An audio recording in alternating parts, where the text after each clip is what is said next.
was surreal to know that, I've completed my treatments. Obviously now it's about the recovery. Now it's about the medicine doing it's finishing up and doing its job, obviously, and that's what you pray for and you hope for. But having a week where I didn't have to get up early and drive to the hospital and get treatments and then hurry back to here, it was great. It really was. It was kind of neat to be able to just stay home and relax and take a breath. And believe me, as I've told folks, through the grace of God, we can get through this. And so far things have been good, and continue to pray and continue to do what the doctors tell me.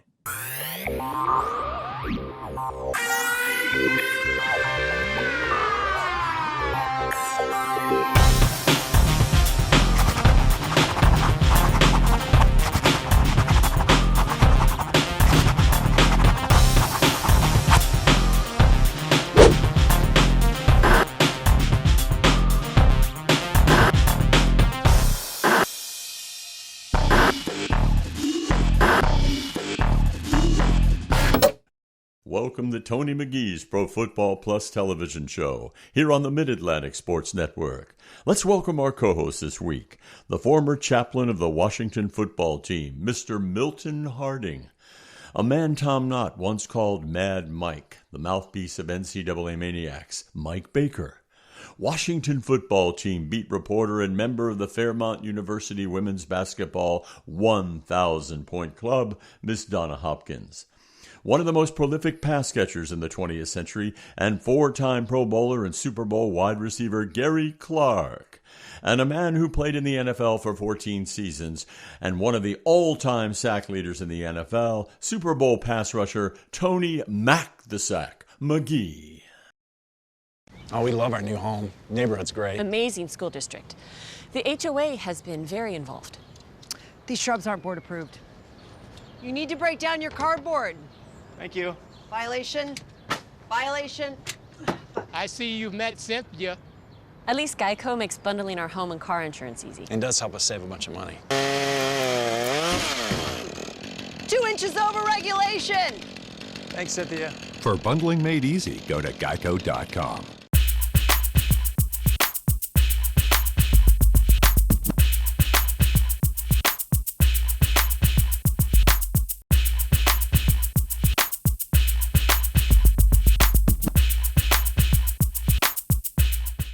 Welcome to Tony McGee's Pro Football Plus. Now, I'm going to give you a little information right now. Do you know that the Washington football team has not lost a game in 2 weeks and got an opportunity to get 3? I tell you what, so when you talk about winners, you bring on one. You bring on a kicker. Back in 1983 was the MVP of the league. Only one ever in the NFL.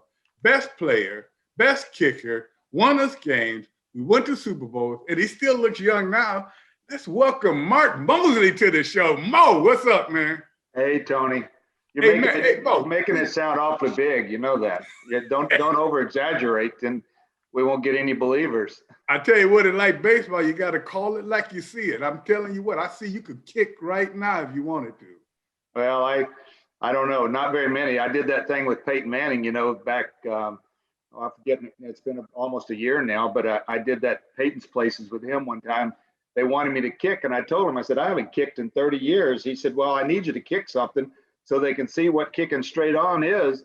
So, we were on the mall downtown in D.C., and in the background, they actually let us put up goalposts, and the Washington Monument was my target. That's what I could see through the middle of the goalpost. But I kicked a few balls and made them all. I think I made 8 kicks, and I told him, I said, that's all I got in me, so no more. But the next day I could barely walk. I know what you mean. I was dancing with my wife the other day, and I got up the next day, thought I had pulled a hamstring. I forgot I was dancing. But with that being said, Mark, you take a look at this Washington football team.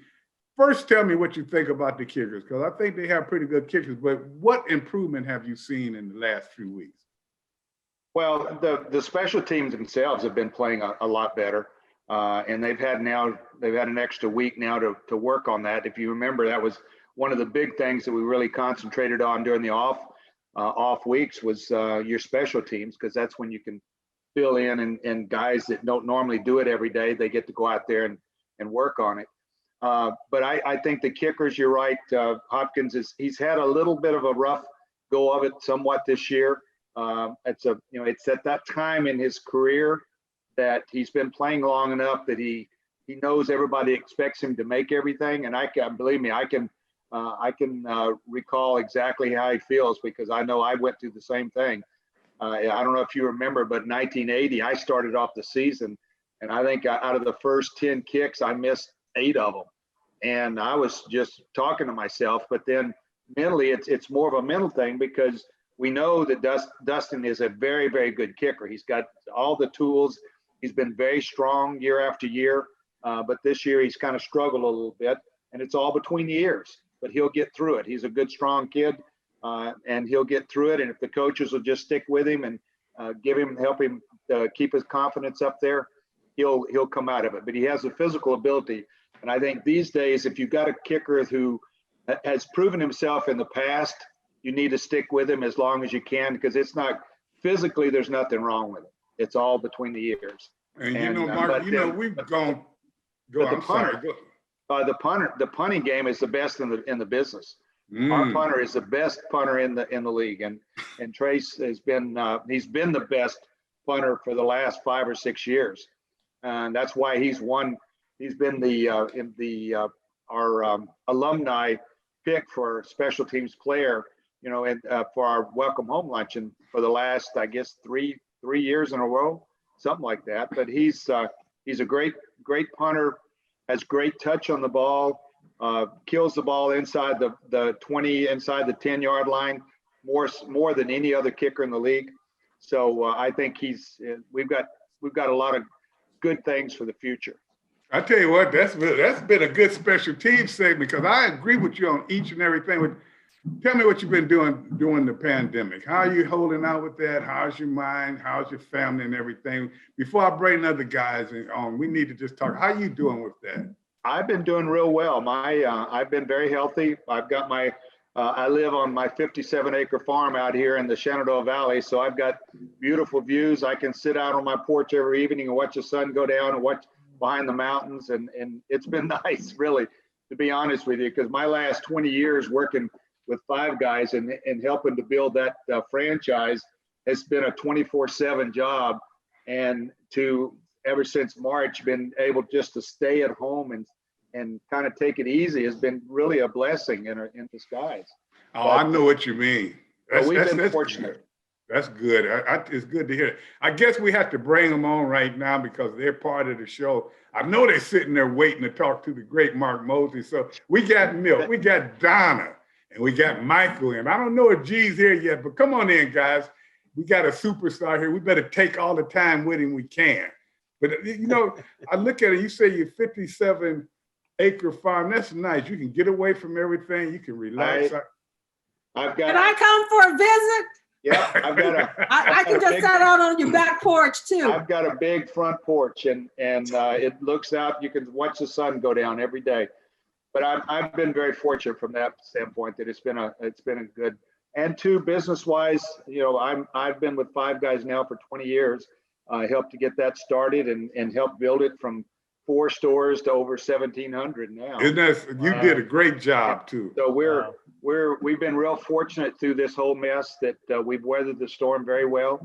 We're actually up. Our sales are actually up over last year without the COVID. So that's a real blessing, and that's a testament to our customers and the people that like our food, that they'll go through anything to get to our burgers and fries. So we like to hear that.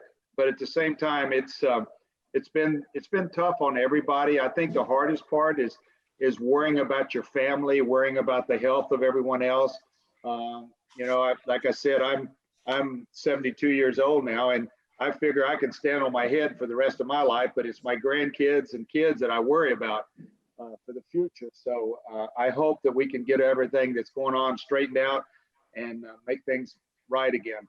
Mark, I didn't know you were 10 years older than me. Hey, my beard's not as great as yours. If you believe that, I want you to sell me that farm you live at. You're older than I think you're older than I am. If I'm I'm 71 now. Oh, are you okay? I was thinking you were older than I was. No, Mark always bring the age of Mark. I tell you what, all that when you used to spray your hair and brush it and everything, it did a great job, man. It looks great. Wait, I'm getting into our personal stuff. Hey guys, let's talk about this Washington football team. You got Mark Mosley here. He's already done a little with the special team. Let's talk about the team right now. Donna, what do you see? What improvement? What do you think they can do coming out of this bye week? Well, Tony, they were strong coming out of the bye week with the win over Dallas. The key thing is the last 2 weeks, you saw better quarterback play from Cal Allen. And the good thing about in that Dallas game is the running game finally got started. So you're hoping that will be something that we'll see in the upcoming weeks as far as that running game, because that's the key. Coach Rivera talked about needing more weapons in with the offense, with Terry McLaurin, basically that key guy, and Antonio Gibson, and then you've got the tight end Logan. Those guys have been playing, but you need more production offensively. And then you look at the offensive line that has been beat up, Tony. They've been like a revolving door. So how goes that offensive line, goes this team moving forward? So hopefully this team coming into the second half of the season on the offensive side of the ball, they'll be able to pick up where they left off in that Dallas game. But the only way they can get better on the offensive side of the ball, Milt, isn't that if that offensive line improves? Yeah, Donna makes a good point about that, Tony. That line has been actually doing pretty well. They played extremely well in the Dallas game, I think, and they're still improving. You know, Tony, one of the things that grabs my attention about what we're seeing in this improvement is that Coach Rivera, he said this from the very beginning, man, that he wanted to change the culture and put a team together. And I think we as fans, we can slowly see it happening. We're so starved for a victory that sometimes we don't have the patience to wait for it to mature. But I see it coming together. And I think there are going to be some folks that join some of the offensive pieces that we have, McLaurin and Thomas, as Donna pointed out. But I'm excited about where we are right now, man. I think we can only grow. Tony, you know, he's talking about something that I have said for years that has been missing here in Washington, and it's a mindset of the players. If you remember when we were playing together, man, I was talking to Jeff Bostic just an hour ago, and we were talking about this very thing, that it's a mindset of winning and losing. If you don't believe you're going to win a game every time you go out there, you're going to get beat. And right there, their mindset in the last probably 10 years, 20 years, hasn't been that every time they went on the field, they didn't expect to win. Right. You have to go. And remember, we never thought we were going to lose a game, ever. Did we ever doubt that? And I think that's been the biggest problem of this Redskins organization that I think Ron Rivera is changing. And I think it's taking time. Yeah. They got to start believing in themselves, and they got to start getting that confidence. But I do think they're making the turn. And I really feel very good about what the future is going to hold for this organization. I agree. You know, a lot of people thought he made a mistake when he went for the win a couple of weeks ago. I'm speaking to Ron. But I think what he did was what you said, Mark. He's given them that mindset that we are not going to tie the game. We're going to win the game. And I like that. And I hope they continue to do that. Yeah, no, I do too. I think the only way you change the culture is by changing it. You know, you've got to convince the players that it's up to them. And if they believe, they've got to believe every week that they can win the game. And hey, Tony, another problem that when you look at the offensive line, I told you about injuries. So they, on the left side of the offensive line is where they're struggling a little bit more. And so they lost Kristen for 2 weeks, and the two guys that they drafted this year, they've been hammered by injury, Charles and Switzer. So when you look at the offensive line, they don't have depth there. So they're changing around bodies from week to week, and hopefully this week off the bye week, they were able to heal up a little bit. Yeah. You mentioned a good name. You know, speaking of healing up, what they have to do is really heal up mentally and physically. When we come back, we'll talk a little bit, not just about the offense healing up, the defense have healed up, playing very, very well at this moment. We'll be back in a moment as soon as we pay Gary Clark's salary. We love our new home. There's so much space. We have a guest room now. But we have ants. You're slouching again, Ted. Expired. Expired. Expired. Thanks, Aunt Bonnie. It's a lot of house. I hope you can keep it clean. At least Geico makes bundling our home and car insurance easy. Which helps us save a lot of money. Oh, Teddy, did you get my friend request? I'll have to check. Aunt Joni's here. For bundling made easy, go to geico.com.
Well, we can't just finish and leave offense like that. I tell you what, offense is going to be key. So we haven't had any input from Mike Baker. Now, Mike, tell me what you think about this offense. Well, I want to get some reaction to you. First of all, there are a couple of stats that we need to take a look at with this offense before we move on.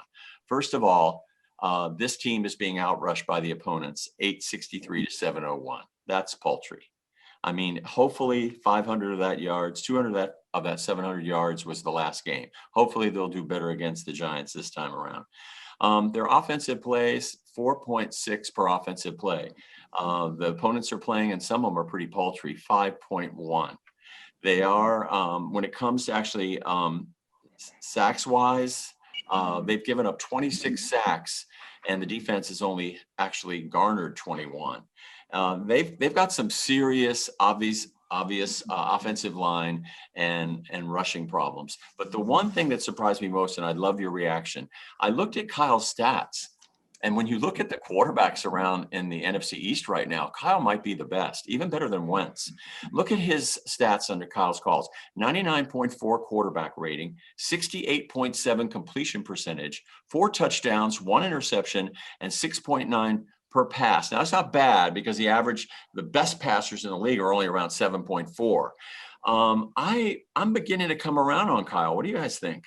Yeah, those stats don't sound like no Tom Brady to me, but I don't know about the rest of you. That's a tall order, come on, Tony. man. Mike, That's a tall order. First you're a Raven man, and now you get ready to tell us Kyle is he's up there with Brady. I got the burgundy. You must think we all are old and sitting out or something. It'd be interesting. It'd be interesting to see on the sack totals that you were talking about, Mike, which one of those came under Dwayne's regime and which ones came under Kyle's, because he does seem to be a little more consistent, especially on third down completions. And so, now that's a plus. That's a plus. And he can only get better. And he's got some pieces around him, too. He needs a lot more pieces around him, Milton. I know, Donna, I knew there had to be something in there that Hey, Milton, because when we talked about the offensive line, we talked about the weapons that they need in the passing game, and we talked about the fact that they need to get the running game going. So it's some missing pieces there, and I think that Dwayne got sacked just as many, and I think Cal got sacked a lot too. The offensive line is where they struggle at right now with both quarterbacks, but it's some pieces that need to be filled into that puzzle. But the best quarterback haven't played yet. I've played a lot yet. Do you think that, Mose? Which one are you talking about? Because Haskins already, I thought he just needed to mature more. I don't think he was ready to especially to run this offense. this was a new offense, having been in his second year, to have come in and learn another second offense, especially not having the off season to really, work on it.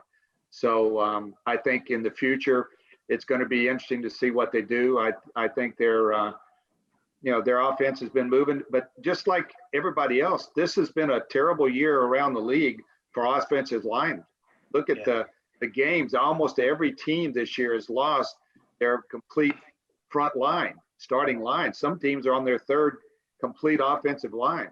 So I don't know if it has to do with not having the off season or what, but there seems to me that there have been a lot of injuries this season on the offensive lines all the way around the league. Not just the offensive line. If you look around at everybody, and the thing about it, Mose, what you said is right.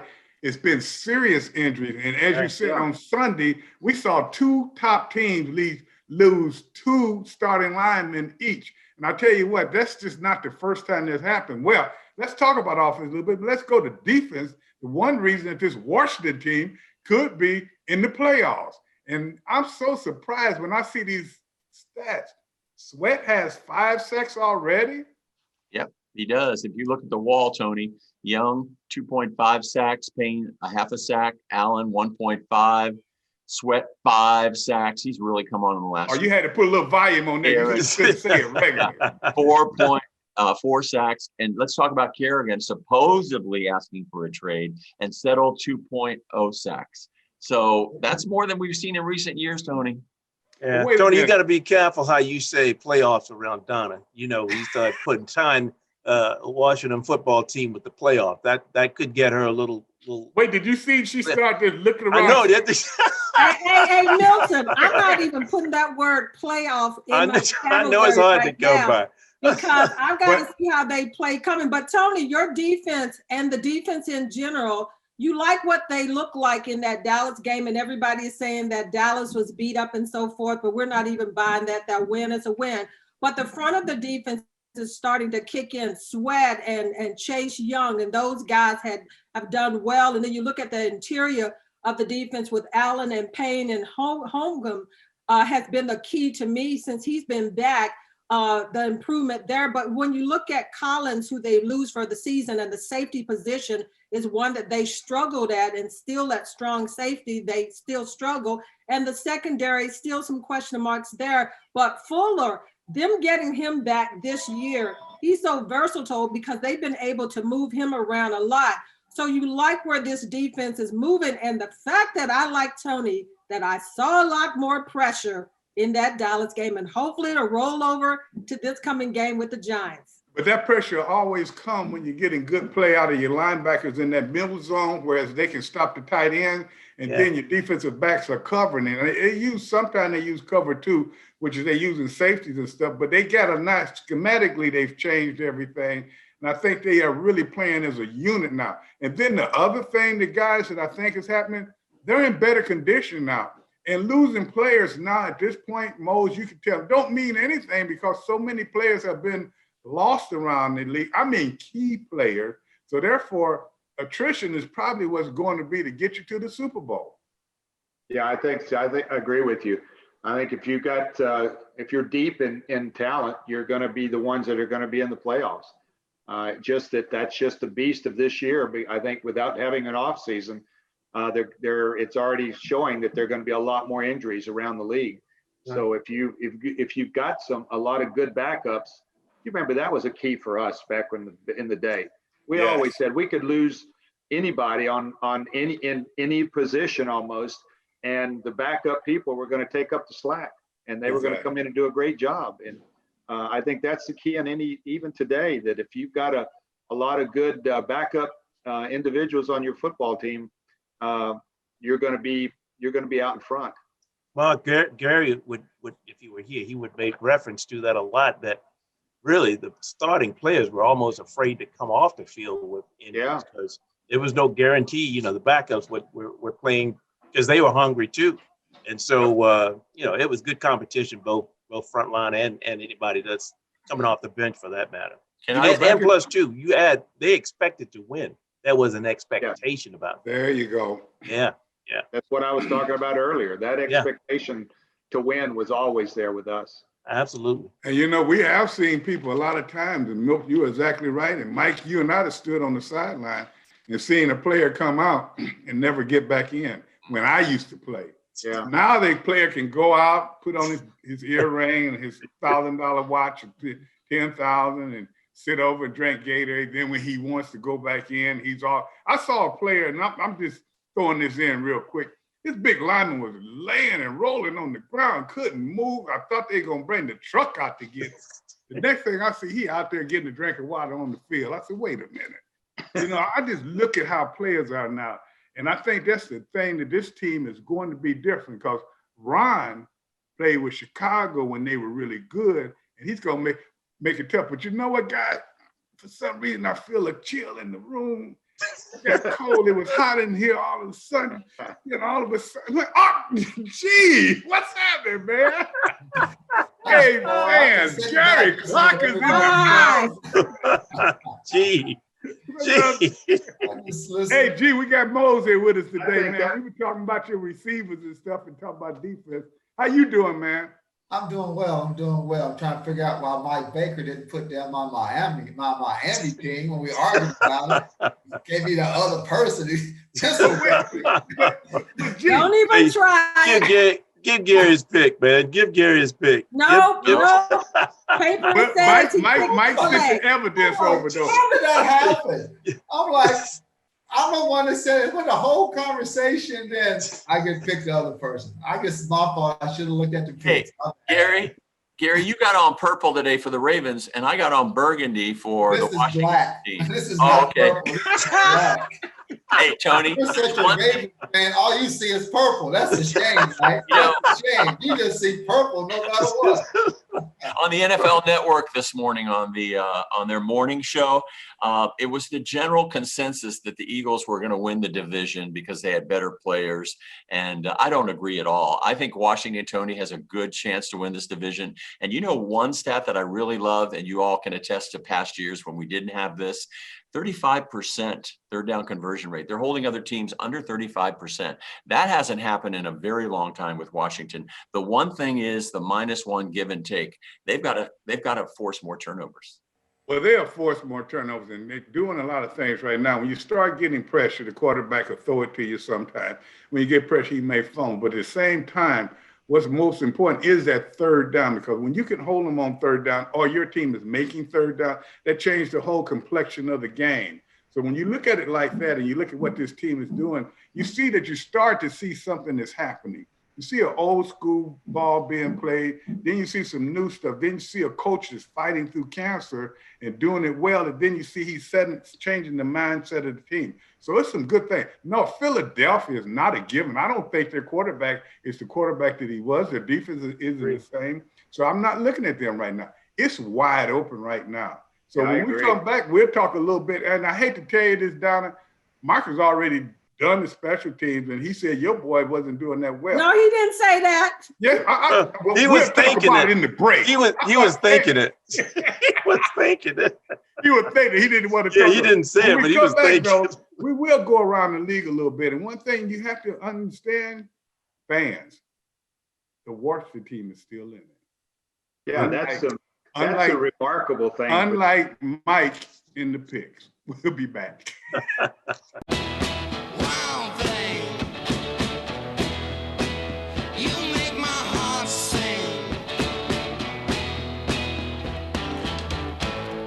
Wild thing.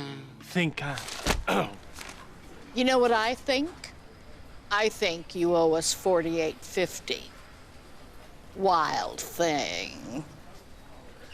If you ride, you get it. Geico Motorcycle. 15 minutes could save you 15% or more.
And now, on the couch with Donna Hopkins and Ricky Irvins. Out here with Ricky Irvins again, former running back and special teams player for the Washington football team. And no, I'm not going to be training or working out with Ricky this time. Now, since Ricky's playing days with the Washington football team, he stayed true to his craft and his profession. These days, he's helping the next generation. And today, he's working out some high school running backs. And if you ever worked out with Ricky before, you know that you're in for a hard workout. So let's go check out Ricky and see what he has in store for these up-and-coming running backs. Hey, Ricky, what you doing today? Oh, man, we about to work my running backs, baby. We about to do a lot of drills, some fundamentals. We're going to start off with this warm-up you see me setting up. It's kind of unique, but it's going to get our bodies ready to do what we're about to do, what we need to do. So you're going to see that in a few minutes. I'm having about 3 guys out here. They all juniors in high school, running backs. And it's going to be a fun day. The weather's not what I want. I can see where I'm dressed, but I think they're going to have some fun, man, really enjoy it. And afterwards, we're going to pull the sled. I'm working on the distance we're going to pull right now. But we're going to work on some power and explosion with the sled. But you can see us do about 5 different drills today. Working on their quickness with their feet, their hips, their handoff, and just what we do as running backs, we just go hard, we grind. Well, Ricky, you well know about this because being a track runner and also running back yourself with the Washington football team, you've stayed true to your craft and your profession after your playing days of training the next generation. Just talk a little bit about that. Yeah, usually, sometimes when you come on this day, I'm used to doing track workout with my running backs because I want them to get the best of both worlds, not just running back training, but also speed training. So usually on a Saturday, we'll be doing some 120s, and they do the track warm-up. But today, we're going to focus on running backs. Ball in one arm, and the handler's going to be on the ground. They're going to jump up off the ground and get used to it. Whenever you go to the huddle, you're going to get tripped up, and that hand's going to hit the ground. So you're going to have to be able to hold your hand on the ground without falling down. And that's what it teaches. It's your balance.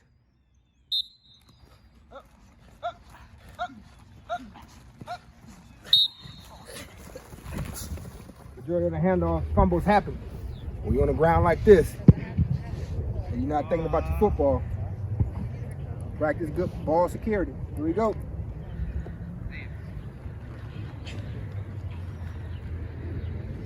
This time you move.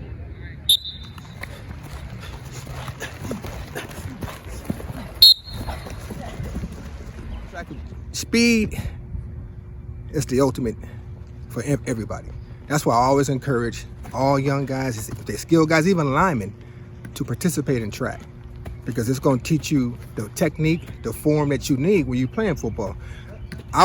For me, my coach was a blessing for me because he made me run track. He didn't say you should. He made me run track my freshman year. And then I didn't learn my technique until my junior year, what it was all about, how to run and be relaxed. And that's what I'm trying to teach these guys now, is how to relax, how to run. It's not about moving your body fast. It's about when you get out, now can I take that speed I created and turn it into just nice and relaxation where I'm still going, but I feel like I'm not even moving.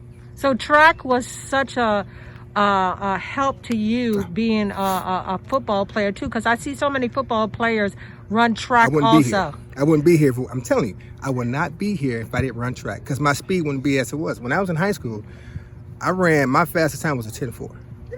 I started off running my freshman year, we was running yards at the time, back in 84. 10.9. By the end of that year, I was 10.2. My sophomore year, I was running 9.9. My junior year, we went to meters, I was running 10.8, 10.7, 10.8. And then my senior year, I was 10.4. See that progression because I stuck with it and I ran. And then in football, when I broke one, they didn't catch me. I ran 4.3s all the time in the 40. That's track and field. That's that speed training. And you need that. And these kids today, sometimes they just, I don't know what it is out here on the north. But as soon as football over with, they go to something else. It's like, I ain't trying to do another speed. I ain't trying to run on track or anything. But that's what they need. They don't understand that. So I'm constantly preaching about that with my guys. So guys, what is it like doing these drills with these heavy vests on? What are you wearing right now? What's your name? Lido Carroll, the 20-pound vest. 20 pounds? Yeah. What has the workout been like today with that 20-pound vest on? I definitely feel it, but I get a lot of work. I get better with it on. Nicholas, yeah. What's the weight of your vest? Mine's 20 pounds. What has it been like out here today going through these drills with that vest on? It's definitely a little bit more difficult to breathe, but it's definitely a necessity to get better at the game. Yeah. What do you think these drills are doing most for you that Ricky has you going through today? Getting my footwork quicker, turning around faster, making my hips more flexible, some speed in general. So what weight is your vest? My vest is 15 pounds. 15. Tell me about what it's been like to do these drills today. It's just increased my turnover speed, my speed in general as a running back, so that when I'm on the field, my turnover could be quick. Tell me a little bit about what these players are going to be in store for. It's about agility, hopping over guys when you get into traffic without even looking down. So I'm gonna try to do this without. Don't hurt yourself. Yeah, I gotta get my knees right. So I'm hopping, boom, boom, up and down, up, boom, and I'm running this and I'm doing. But imagine it going fast though. Pop, pop, pop, pop, pop, pop, pop, pop. And so you doing it as I'm getting the ball. I go to the hole. It might be somebody here, so I gotta hop over and go, hop up and go. That's all this drill is creating. Is that instinct of when you see somebody on the ground without you looking, you hopping over. All right, hey guys, let's go.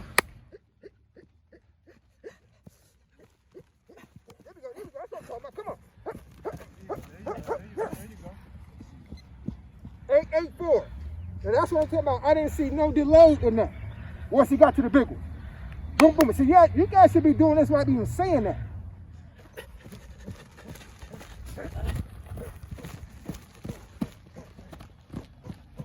Woo! Come on, B. Come on, B. Come on, B. Come on, come on.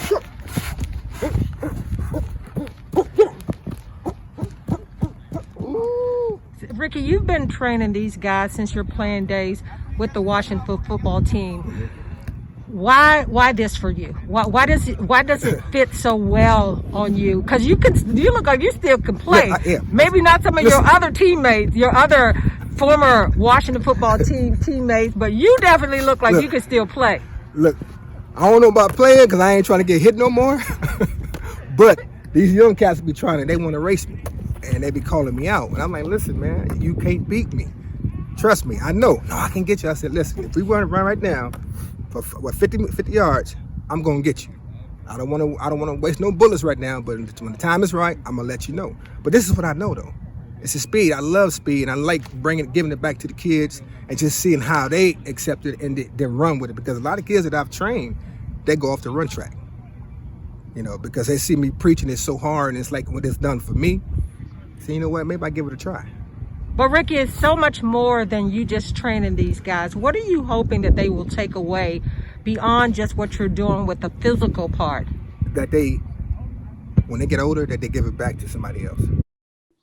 That was an excellent piece. Nice. And I like the way he ended that too. When they get older, they can give it back to someone else.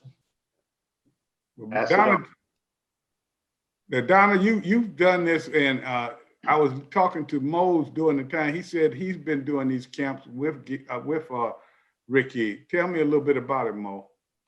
Yeah, back during when we were having the controversy on the name of the Washington team, Mr. Cook, that's how far back Dan had several of us going out and visiting with the reservations and visiting with their councils. And what I did was we had some football camps along with that. We had about 30 camps that we did.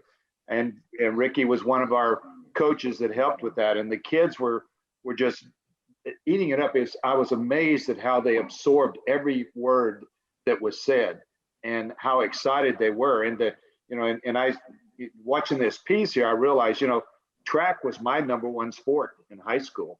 I had long jump. I won state in the long jump. I was the 100-yard dash winner. That I had the national record for the 220-yard run back in high school, and it held for a long time. And but the key was what it did for me later on was the leg speed that I had. was a big part of my kicking, because kicking straight on, it was that speed that I could bring my leg back and bring it forward. It was leg speed. And then I had the strength to go along with it. I had very strong legs, and you put the two together, and that's what made me a good kicker. And I used to get a lot of accolades from coaches saying, how do you get the ball up that fast? Well, the reason was the leg speed and the strength. And I think for every athlete, I think track is a must. I've always encouraged all my grandkids and kids to run track if they would. And the only one that did it, though, I think was my granddaughter. But they were, I think track helps everybody. Yeah, Mark, I was tracking basketball, but Tony, I think the most impressive thing about those guys is the heavy vests that they had on doing those drills. And I had told Ricky before, I said, I'll work out with you all. But then when I got out there, I said, no, I'm good. Well, I knew it was trouble when Ricky didn't do nothing. Back in my day, we didn't have those vests. I used to have to carry cinder blocks. I had them one in each hand, and I had them wrapped tight around with a towel around my neck, and I'd run up and down the stands with those concrete blocks. That's all we had. You got knocked out. All that fancy equipment. Okay, I'm gonna ask 2 or 3 real quick questions. G, what did you run your 100 in high school? Oh, wow. It was 100 meters. I don't remember. Nothing like what Ricky or Mo probably did. Okay, Mo, what did you run yours in? Well, I didn't run meters. We ran yards. Yards. I knew. That's how old I am. My fastest 100 was 9.4.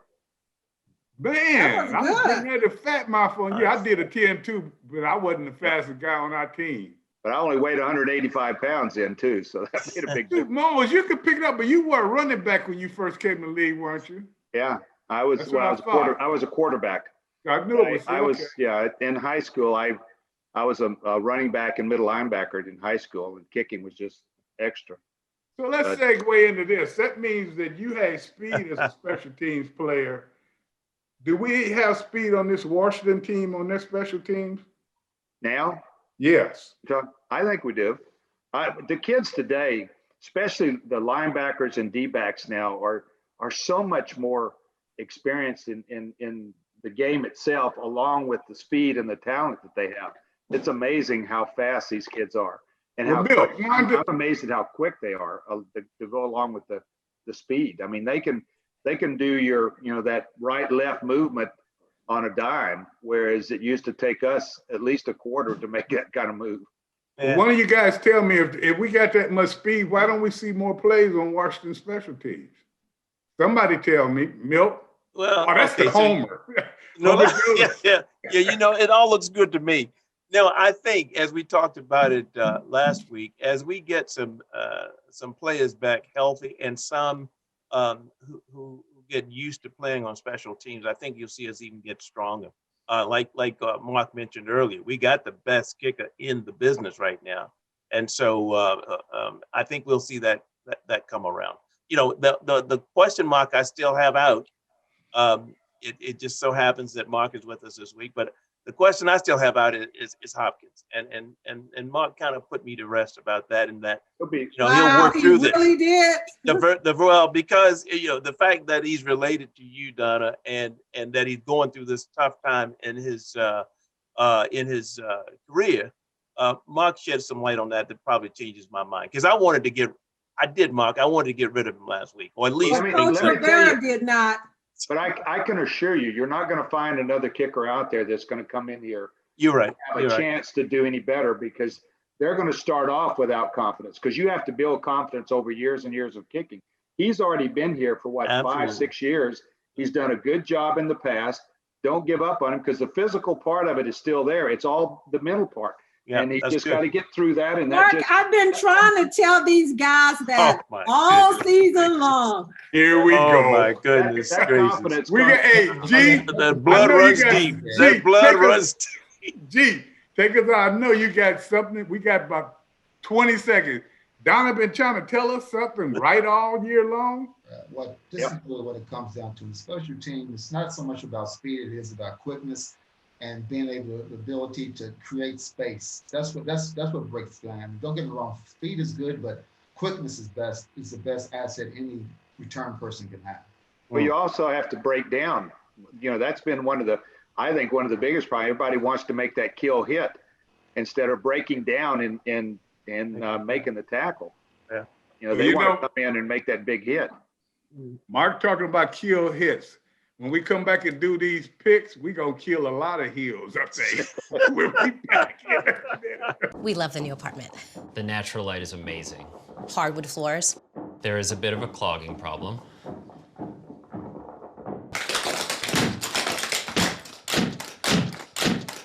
At least Geico makes it easy to bundle our renters and car insurance. Yeah, helping us save even more.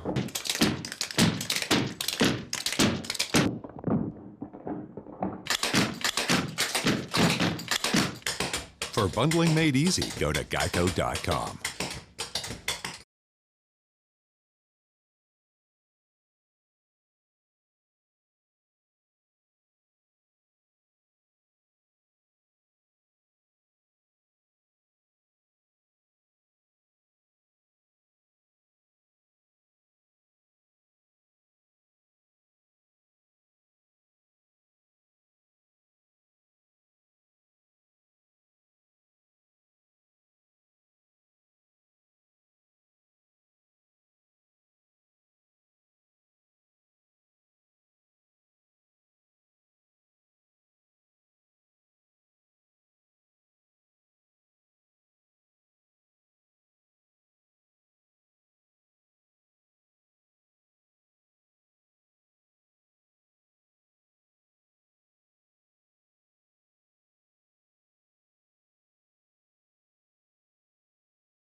It took several months.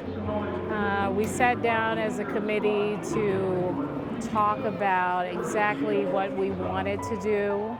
We wanted the entire community to be engaged. We wanted the members of the Black 14 to learn about who we are now. And then we also wanted to make sure that we had the opportunity to strategize how we can best move forward to supporting our current student athletes and students. So it was a lot of planning, faculty, community organizations, various departments around the university. Everyone chipped in, and we had the finale on the field. Very excited. I'm here with my fellow brothers, Ron Hill, Griffin, Tony, and Guillermo. We all feel the same way. We've been bitter or we've been mad, but right now, the Black 14, the way they were 50 years ago, is gone. The new ones are here now. From now on, we talk positive stuff about the Black 14, and these guys here will be a positive part of it.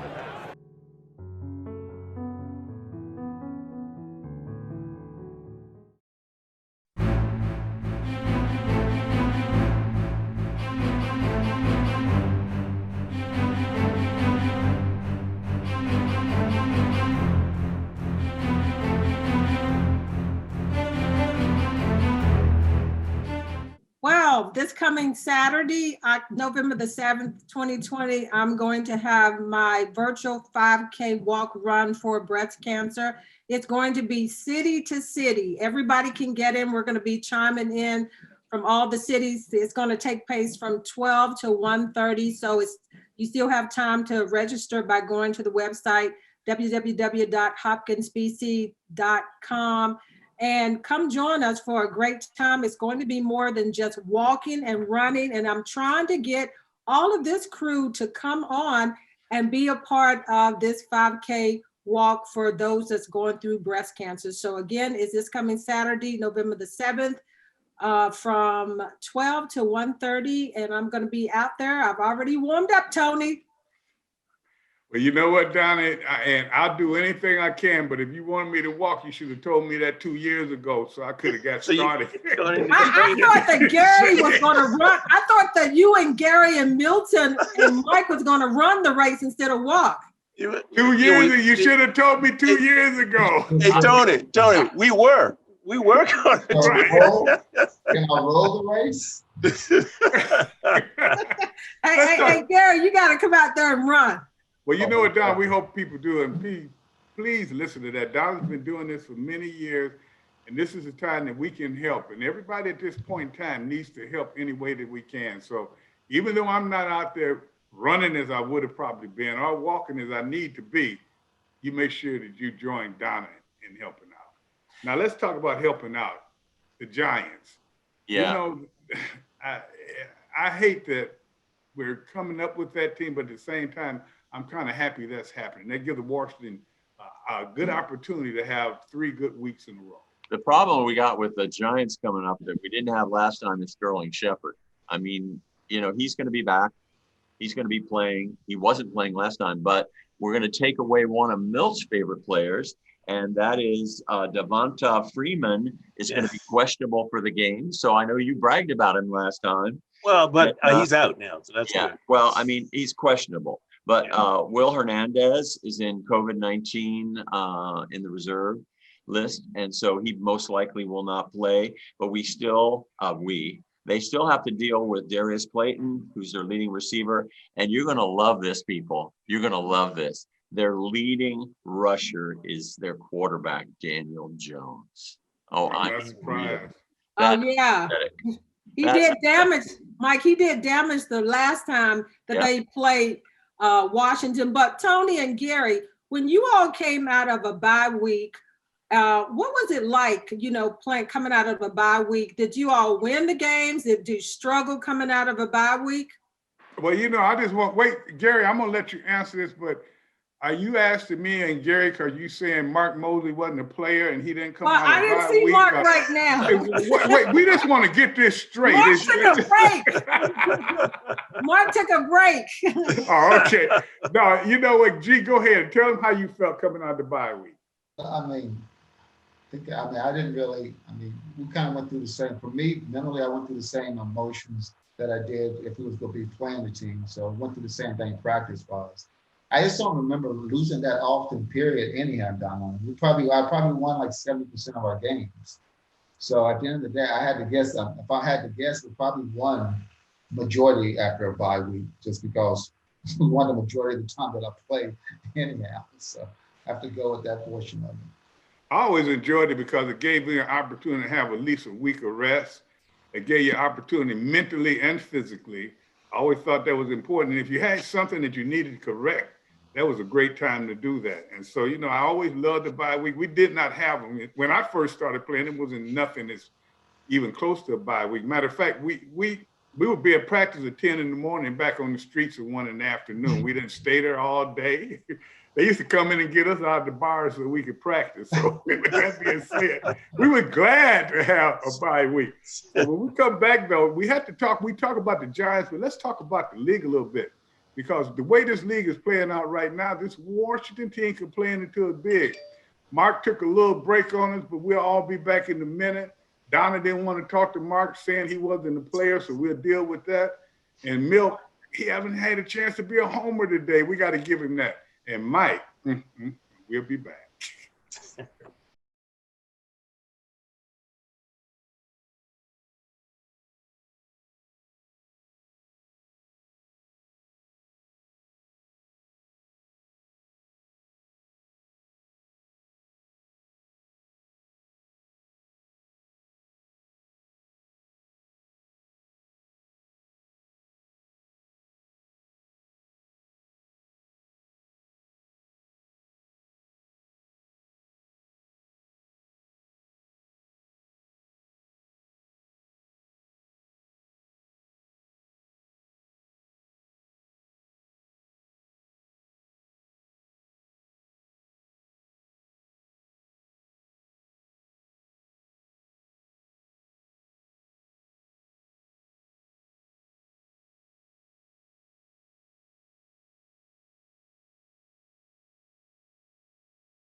Hey, Tony, you know, before we get started on some of the other things we're going to talk about around the league, it's a little disappointing what the Washington Nationals did. I'm wearing my hat today in support of them, but on the other hand, They spent $5.4 million or something to basically not pick up the option on pitcher Anibal Sanchez, Adam Eaton, outfielder Adam Eaton, and my favorite player, Howie Kendrick. They did not pick up the option on them for next year. Now, can they come back to the team? Sure, they can always renegotiate. Kurt Suzuki is coming back. Max Scherzer's favorite catcher, he'll be back, but it sounds like breaking up is hard to do, but it looks like they're starting to break this team up and maybe rebuild for a World Series down the road. It's a heartbreaker. Wait, Mike, you think they're breaking the team up? You really think? They're a pretty good team. They're starting to they're going to try to get a little younger. They got a pitcher they really like. They're going to bring up. They're I think breaking up is hard to do, but let's look to next year and know some of those players are not going to be back. Yeah. Well, that's that hard to do then if you're saying that. Yeah. Really, and I just can't understand. They've had 2 pretty good years, but I guess that's the way teams started to think. Maybe if more teams thought that way, maybe it's the Washington team had thought that way a little earlier, we'd be further along. But at the same time, everything happened when it's supposed to happen. Around the league, guys, do you see anybody that stands out to you except for Brady? Those Pittsburgh Steelers. They took they out are dangerous. Ravens. But wait, that the Ravens quarterback would never play like that again. He was terrible, and they still only won by 4 points. So that Raven team, even though Mike always said, it's still a very good team. Yeah, I'm a fan of that Pittsburgh Steelers team. It was a reason why the quarterback played like he did, man, because that defense was smoking, man. They was the whole game. And Big Ben was getting hit and still came back in the second half. Big Ben can't really move from pressure, so he's gonna get hit. No more. He can't. Yeah, but he does. He just takes the hit, but he still gets those balls off, man. So Ben doesn't have many more games left in him, but he's getting it done right now. The word is Big Ben. That's Big Ben. He doesn't have. Yeah, that's right. That's why they call him Big Ben. All right, we got a couple of minutes. Hey guys, I hate to cut you off, but we can't let Mike get away. He don't want to say these picks. Mike, we have a controversy on the picks. Gary said you didn't give him his right pick last week. Maybe the fans can write in. Gary, we're going to dig through all the files and find all the audio files. I am not going to aggravate my favorite wide receiver of all time. I'm going to give him Miami. Gary, whoa. It ain't going down. That is not happening. You guys are with me at first until he agreed to do it.